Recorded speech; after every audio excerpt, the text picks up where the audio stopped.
Tel Aviv பிரதேசத்தினை இலக்கு வைத்து hypersonic ballistic ஏவுகணை தாக்குதல்களை மேற்கொண்ட யமனி ராணுவத்தினரும் அவற்றினை தடுத்து நிறுத்த முடியாமல் சிக்கி திணறிய இஸ்ரேலிய ஆக்கிரமிப்பும் 50க்கும் அதிகமான இஸ்ரேலிய ஆக்கிரமிப்பு சிப்பாய்களை கொத்தாக தட்டி தூக்கிய பலஸ்தீனிய போராளிகளும் ஜபலியா பிரதேசத்திலே சிக்கி தவிக்கும் இஸ்ரேலிய ஆக்கிரமிப்பு ராணுவமும் லெபனானில் ஹிஸ்புல்லாஹ் ராணுவத்தினை பலவீனப்படுத்துவதற்காக அரசியல் காய் நகர்த்தல்களில் களமிறங்கிய துருக்கி இஸ்ரேலிய ஆக்கிரமிப்புக்குள்ளே களமிறக்கப்பட்டிருக்கக்கூடிய அதிகளவான ஈரானிய உளவாளிகள்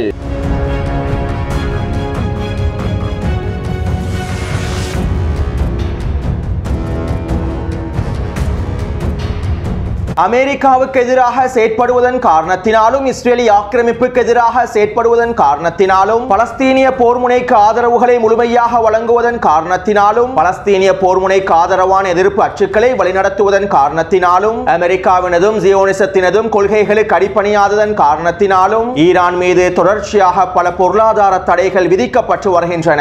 பல தசாப்தங்களாக அமெரிக்காவுக்கு எதிராகவும் இஸ்ரேலிய ஆக்கிரமிப்புக்கு எதிராகவும் பலஸ்தீனிய போர்முனைக்கு ஆதரவாகவும் செயற்படுவதன் காரணத்தினால் ஈரான் மீது உச்சக்கட்ட பொருளாதார தடைகள் தொடர்கின்றன. நேற்றைய தினமும் அமெரிக்காவின் கருவூலமானது ஈரான் மீது மேலதிகமாக 3 பொருளாதார தடைகளை விதித்துள்ளது. அதே போன்று ஐரோப்பிய ஒன்றியமும் மேலதிகமான பொருளாதார தடைகளையும் ஈரான் மீது விதித்துள்ளது. ஈரான் மீதான இந்த தொடர்ச்சியான பொருளாதார தடைகள் மூலமாக ஈரானிய மக்களும் மிகப்பெரிய துன்பங்களை அனுபவித்து வருகின்றார்கள். பலஸ்தீனிய மக்களுக்கு ஆதரவு அளித்ததற்காக இஸ்ரேலிய ஆக்கிரமிப்புக்கு எதிராக செயற்பட்டதற்காக ஈரானிய மக்களும் எல்லா விதமான துன்பங்களையும் கஷ்டங்களையும் அனுபவித்து வருகின்றார்கள். 14 மாதங்களுக்கு மேலாக காசாவிலே இஸ்ரேலிய ஆக்கிரமிப்பு இனப்படுகொலை தாக்குதல்களை மேற்கொண்டு வரக்கூடிய இந்த நிலைமையில் காசாவிலே பலஸ்தீனிய மக்கள் இனப்படுகொலை செய்யப்பட்டு வரக்கூடிய இந்த நிலைமையில் அதிகளவான அரபு நாடுகளும் இஸ்லாமிய நாடுகள் என்கின்ற பெயரிலே இருக்கக்கூடிய நேட்டோ நாடுகளும் இஸ்ரேலிய ஆக்கிரமிப்போடு எல்லா விதமான பொருளாதார வர்த்தக தொடர்புகளையும் கொண்டிருந்தார்கள். பலஸ்தீனிய மக்களுடைய இனப்படுகொலைகளுக்கு மத்தியில் பல கிறிஸ்தவ நாடுகள் இஸ்ரேலிய ஆக்கிரமிப்புடனான வர்த்தக தொடர்புகளை முறித்துக் கொண்டார்கள். இப்படியான சந்தர்ப்பத்திலும் சில அரபு நாடுகளும் இஸ்லாமிய நாடுகள் என்கின்ற பெயரிலே இருக்கக்கூடிய நேட்டோ நாடுகளும் இஸ்ரேலிய ஆக்கிரமிப்புடன் தொடர்ச்சியான வர்த்தக உறவுகளை பேணினார்கள். இப்படியான நிலைமையில் பல பொருளாதார தடைகளுக்கு மத்தியிலும் ஈரானிய தலைமைகள் இஸ்ரேலிய ஆக்கிரமிப்புடனான உறவுகளை வளர்த்துக் கொள்ளவில்லை. இஸ்ரேலிய ஆக்கிரமிப்புடன் எந்தவிதமான வர்த்தக தொடர்புகளையும் மேற்கொள்ளவில்லை. இதனால் ஏற்படக்கூடிய அனைத்து பொருளாதார இழப்புகளையும் தாங்கிக் கொண்டார்கள். தற்போது ஈரானிலே சடுதியாக பணவீக்கம் அதிகரித்திருப்பதாகவும் ஈரானிய ஊடகங்கள் தெரிவித்துள்ளன. இருப்பினும் ஈரானிய தலைமைகள் ரஷ்யாவுடன் ஒன்றிணைந்து இந்த பொருளாதார நெருக்கடிகளிலிருந்து மீண்டு வருவதற்காகவும் ஈரானினுடைய பொருளாதாரத்தினை வளப்படுத்துவதற்காகவும் அடுத்த கட்ட நகர்வுகளையும் மேற்கொண்டு வருகின்றார்கள். பல தசாப்தங்களாக பொருளாதார நெருக்கடிகளுக்கு மத்தியிலே இருக்கக்கூடிய ஈரானிய தரப்பினர் நிச்சயமாக இந்த பொருளாதார நெருக்கடிகளிலிருந்து மீண்டு வந்து விடுவார்கள் என மத்திய கிழக்கு ஆய்வாளர்களும் நம்பிக்கை தெரிவித்துள்ளார்கள். அடுத்து இஸ்ரேலிய ஆக்கிரமிப்புக்குள்ளே ஈரான் பல வடிவங்களில் ஊடுருவி இருப்பதாகவும் ஈரானின் மிகப்பெரிய உளவு வலையமைப்புகள் இஸ்ரேலிய ஆக்கிரமிப்புக்குள்ளே களமிறக்கப்பட்டிருப்பதாகவும் இஸ்ரேலிய ஆக்கிரமிப்பின் உளவுத்துறையான ஷின்பெட் உளவுத்துறையானது அறிக்கை ஒன்றினை வெளியிட்டுள்ளது.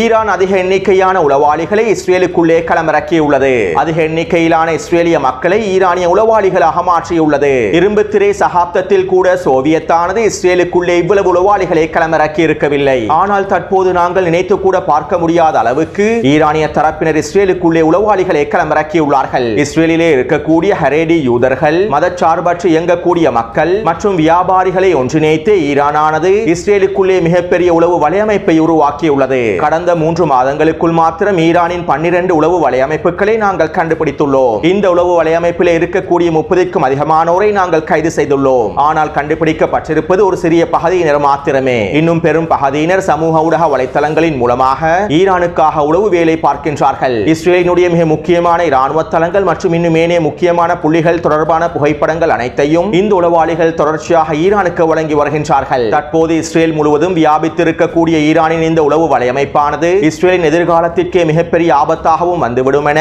ஷின்பெட் உளவு பிரிவானது அறிக்கை ஒன்றினை வெளியிட்டுள்ளது.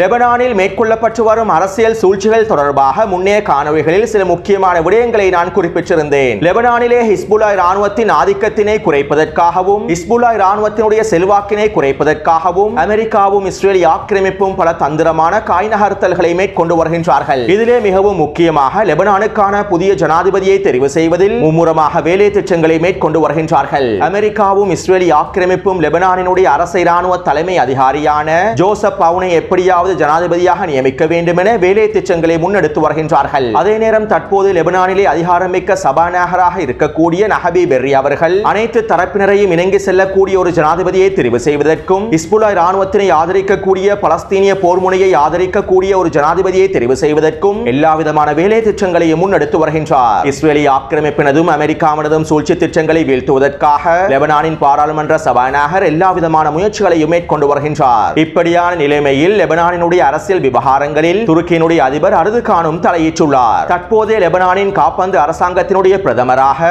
நஜிப் மிகாட்டி அவர்கள் செயற்படுகின்றார். மேலும் லெபனானுக்குள்ளே இஸ்ரேலிய ஆக்கிரமிப்பு முழுநீள போரை ஆரம்பித்ததிலிருந்து லெபனானினுடைய காப்பந்து பிரதமராக இருக்கக்கூடிய நஜிப் மிகாட்டி அவர்கள் ஹிஸ்புல்லாஹ் இராணுவத்திற்கு எதிரான கருத்துக்களையும் ஈரானுக்கு எதிரான கருத்துக்களையும் வெளியிட்டு வருகின்றார். ஈரானின் மனிதாபிமான உதவிகளை கொண்டிருக்கக்கூடிய விமானங்களை கூட நஜிப் மிகாட்டி அவர்கள் லெபனானுக்குள்ளே களமிறங்க அனுமதிக்கவில்லை. மேலும் லெபனானினுடைய விவகாரங்களில் ஈரான் தலையிடக்கூடாது என பிரதமர் நஜிப் மிகாட்டி தெரிவித்திருந்தார். அது மட்டுமல்லாமல் லெபனானுக்குள்ளே தற்காலிகமாக 2 மாத யுத்த நிறுத்தத்தினை ஏற்படுத்துவதற்கும் இஸ்ரேலிய ஆக்கிரமிப்பு நிபந்தனைகளுக்கு அடிபணிவதற்கும் இவர்தான் ஹிஸ்புல்லாஹ் இராணுவத்திற்கும் அதிகளவான அழுத்தங்களையும் வழங்கியிருந்தார். தற்போது லெபனானில் ஏற்படுத்தப்பட்டிருக்கக்கூடிய 2 மாத தற்காலிக யுத்த நிறுத்தத்திற்கு பின்னாலும் இவருடைய காய் நகர்த்தல்கள் காணப்படுகின்றன.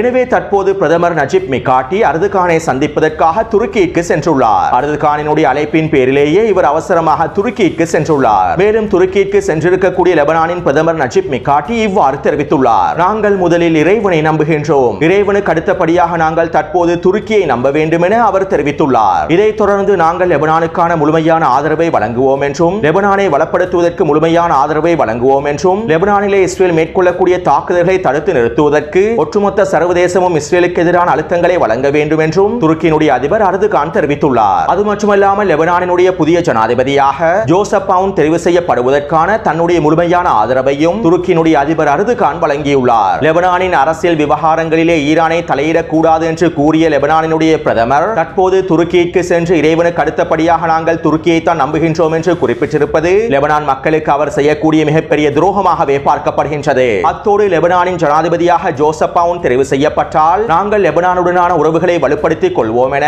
எஸ்டிஎஸ் பயங்கரவாதிகளுடைய தலைவன் ஜூலானியும் தெரிவித்துள்ளார். அதே போன்று ஹிஸ்புல்லாஹ் இராணுவத்தினை பலவீனப்படுத்துவதற்காக லெபனானின் எதிர்க்கட்சிகளுக்கு வலு சேர்க்கும் முகமாக துருக்கி எல்லா விதமான ஆதரவுகளையும் வழங்கும் என்றும் அதற்கான அடுத்த கட்ட பேச்சுவார்த்தைகளையும் மேற்கொள்ளும் என்றும் அல் அக்பர் ஊடகமானது செய்திகளை வெளியிட்டுள்ளது. அதே போன்று லெபனானின் ஜனாதிபதியாக இராணுவ தலைமை அதிகாரி ஜோசப் அவுன் தெரிவு செய்யப்படுவதற்கு சவுதி அரேபியாவும் தங்களுடைய முழுமையான விருப்பத்தினை தெரிவித்துள்ளது. எனவே சுருக்கமாக குறிப்பிடுவதாக இருந்தால் அமெரிக்காவும் இஸ்ரேலிய ஆக்கிரமிப்பும் துருக்கியும் சவுதி அரேபியாவும் ஹிஸ்புல்லாஹ் இராணுவத்திற்கு எதிராக இருக்கக்கூடிய லெபனானின் எதிர்க்கட்சிகளும் இன்னும் ஹிஸ்புல்லாஹ் இராணுவத்திற்கு எதிராக செயற்படக்கூடிய லெபனானுடைய தலைமைகளும் ஒன்றிணைந்து லெபனானின் புதிய ஜனாதிபதியாக ஜோசப் அவுனை தெரிவு செய்வதற்கான எல்லா விதமான வேலை திட்டங்களையும் மும்முரமாக மேற்கொண்டு வருகின்றார்கள். அதே போன்று ஜோசப் அவுன் லெபனானின் ஜனாதிபதியாக தெரிவு செய்யப்படாவிட்டால் இஸ்ரேலிய ஆக்கிரமிப்பு லெபனானுக்குள்ளே முழுநீள போரை மீண்டும் ஆரம்பிக்கும் என இஸ்ரேலிய ஆக்கிரமிப்பு தலைமைகள் லெபனானுடைய தலைமைகளுக்கு மறைமுகமாக செய்திகளை அனுப்பியிருப்பதாகவும் அல் அக்பர் ஊடகத்தினுடைய ஆய்வாளர்கள் தெரிவித்துள்ளார்கள். வருகின்ற ஜனவரி 9ஆம் தேதி லெபனானின் புதிய ஜனாதிபதியாக ஜோசப் அவுன் தெரிவு செய்யப்படுவாராக இருந்தால் ஹிஸ்புல்லாஹ் இராணுவத்திற்கும் ஒரு சவாலான விடயமாகவே அமைந்திருக்கும். மேலும் லெபனானினுடைய ஆட்சியானது மறைமுகமான இராணுவ ஆட்சியாகவும் அமைந்திருக்கும். இருப்பினும் ஹிஸ்புல்லாஹ் இராணுவத்தினரை தெற்கு லெபனான் பிரதேசத்திலிருந்து முழுமையாக வெளியேற்ற முடியாது.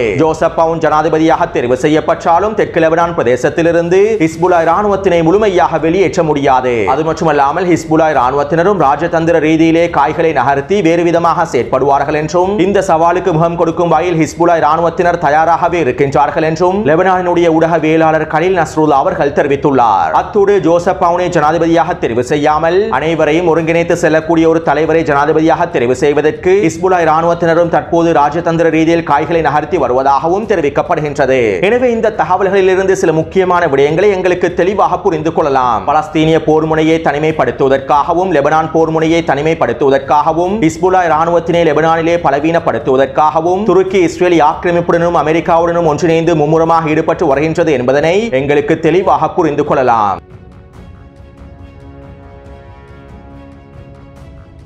காசாவின் யுத்த நிறுத்த பேச்சுவார்த்தைகள் கத்தாரில் தொடர்கின்றன. டொனால்ட் ட்ரம்ப் ஜனாதிபதியாக பதவியேற்பதற்கு முன்பு காசாவிலே யுத்த நிறுத்தத்தினை ஏற்படுத்துவதற்கான ஒப்பந்தத்தினை கைச்சாத்திட வேண்டும் என மத்தியஸ்தர்கள் மும்முரமாக செயற்பட்டு வருவதாக ஊடகங்கள் தெரிவிக்கின்றன.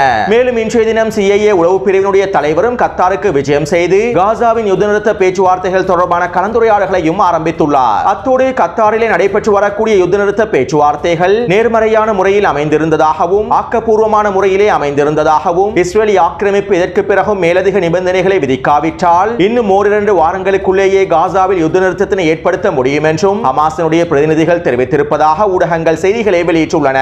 அதே போன்று இஸ்ரேல் ஆக்கிரமிப்பின் கான் ஊடகம் இவ்வாறு தெரிவித்துள்ளது. நாங்கள் காசாவிலே யுத்த நிறுத்தத்தினை ஏற்படுத்தி எங்களுடைய பணைய கைதிகளை மீள பெற்றுக் கொள்வதற்கான தருணத்தை வந்தடைந்து விட்டோம். எங்களுடைய பணைய கைதிகளை மீட்டெடுப்பதற்கான இறுதி கட்டத்தினை அடைந்து விட்டோம். யுத்த நிறுத்த பேச்சுவார்த்தைகள் நேர்மறையான முறையிலேயே நடைபெற்று செல்கின்றன.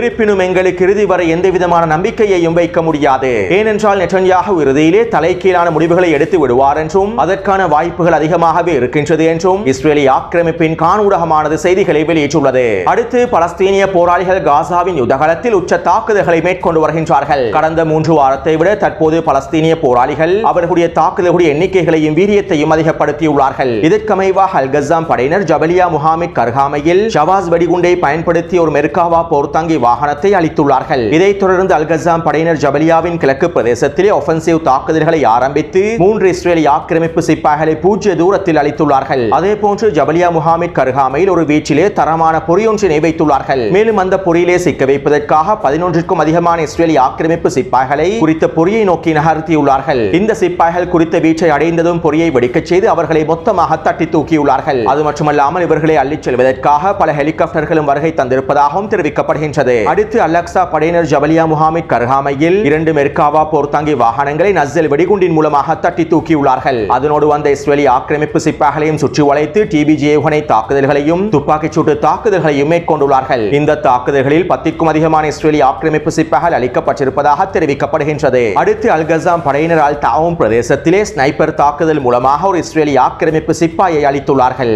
இதைத் தொடர்ந்து ஜபலியாவின் மேற்கு பிரதேசத்திலே வீடொன்றில் பதுங்கியிருந்த 10க்கும் அதிகமான இஸ்ரேலி ஆக்கிரமிப்பு சிப்பாய்களை சுற்றி வளைத்து TBG ஏவுகணை தாக்குதல்களையும் யாசின் ஏவுகணை தாக்குதல்களையும் மேற்கொண்டுள்ளார்கள். இந்த தாக்குதலிலும் 10க்கும் அதிகமான இஸ்ரேலி ஆக்கிரமிப்பு சிப்பாய்கள் கொத்தாக அளிக்கப்பட்டுள்ளார்கள். அடுத்து அல் கஸாம் படையினர் ஜபலியாவின் குலஃபா மசூதி கர்ஹாமையில் நேரடியான துப்பாக்கிச் சூடு தாக்குதல்களை மேற்கொண்டு 5 இஸ்ரேலி ஆக்கிரமிப்பு சிப்பாய்களை பூஜ்ய தூரத்தில் அளித்துள்ளார்கள். இதைத் தொடர்ந்து இமாதாக்கல் மசூதி கர்ஹாமையில் ஷவாஸ் வெடிகுண்டை பயன்படுத்தி ஒரு ட்ரூப்ஸ் கேரியர் வாகனத்தையும் வெடிக்கச் செய்துள்ளார்கள். மேலும் அந்த ட்ரூப்ஸ் கேரியர் வாகனத்தோடு வந்த இஸ்ரேலி ஆக்கிரமிப்பு சிப்பாய்களையும் அளித்துள்ளார்கள். அடுத்து அல் கஸாம் படையினர் பெய்ட்லாஹியா பிரதேசத்திலே ஷவாஸ் வெடிகுண்டை பயன்படுத்தி ஒரு மெர்காவா போர்த்தாங்கி வாகனத்தை அளித்துள்ளார்கள். அடுத்து அல்-அக்ஸா படையினரும் உமர் அல் காசிம் படையினரும் ஒன்றிணைந்து ஜபலியாவின் மேற்கு பிரதேசத்தில் கூட்டு தாக்குதல் ஒன்றை மேற்கொண்டுள்ளார்கள். இதன்போது ஒரு மெர்காவா போர்த்தாங்கி வாகனத்தையும் ட்ரூப்ஸ் கேரியர் வாகனத்தையும் கொத்தாக அளித்துள்ளார்கள். எனவே நேற்று மாலை 6 மணியிலிருந்து இன்று மாலை 6 மணி வரையில் கிடைக்கப்பெற்ற தகவல்களுக்கு அமைவாக காசாவின் யுத்தகலத்திலே 5 மெர்காவா போர்த்தாங்கி வாகனங்களும் 2 ட்ரூப்ஸ் கேரியர் வாகனங்களும் அளிக்கப்பட்டுள்ளன. 50க்கும் அதிகமான இஸ்ரேலி ஆக்கிரமிப்பு சிப்பாய்கள் கொல்லப்பட்டும் படுகாயங்களுக்கும் உள்ளாக்கப்பட்டுள்ளார்கள். இருப்பினும் குறித்த தாக்குதல்கள் தொடர்பான அதிகளவான தகவல்களை இஸ்ரேலி ஆக்கிரமிப்பு ராணுவம் முழுமையாக தணிக்கை செய்துவிட்டது.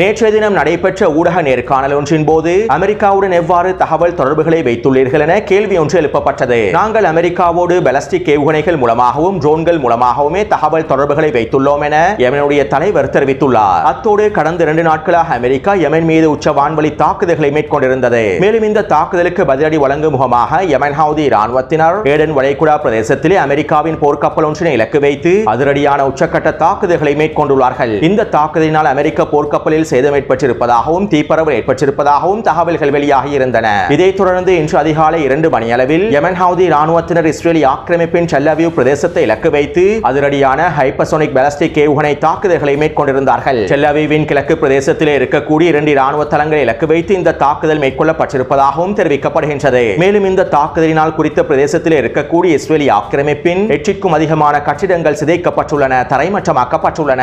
இவை தொடர்பான புகைப்படங்களையும் காணொளிகளையும் நான் டெலிகிராம் சேனலில் பதிவிட்டுள்ளேன். இவ்வாறு யமன் ஹவுதி ராணுவத்தினர் டெல் அவீவ் பிரதேசத்தை இலக்கு வைத்து வெற்றிகரமாக தாக்குதல்களை மேற்கொண்டதை தொடர்ந்து இஸ்ரேலி ஆக்கிரமிப்பு ராணுவம் யமனின் ஹுதைதா துறைமுகத்தை இலக்கு வைத்தும் தலைநகரான சனாவை இலக்கு வைத்தும் வான்வழி தாக்குதல்களை மேற்கொண்டிருந்தது. மேலும் இந்த வான்வழி தாக்குதலில் 20 யமன் பொதுமக்கள் இனப்படுகொலை செய்யப்பட்டிருப்பதாகவும் யமனினுடைய சுகாதாரத்துறை அமைச்சகம் தெரிவித்துள்ளது. அத்தோடு இஸ்ரேலி ஆக்கிரமிப்பு ராணுவம் யமன் மீது வான்வழி தாக்குதல்களை மேற்கொண்டாலும் நாங்கள் பலஸ்தீனிய மக்களுக்கு ஆதரவான எங்களுடைய தாக்குதல்களை நிறுத்தப் போவதில்லை என யமனினுடைய ராணுவ தலைமைகள் வெளிப்படையாக தெரிவித்துள்ளார்கள். எனவே இந்த காணொளி தொடர்பான கருத்துக்களை பதிவிடுங்கள். தொடர்ந்து என்னுடன் இணைந்திருங்கள். நன்றி, வணக்கம்.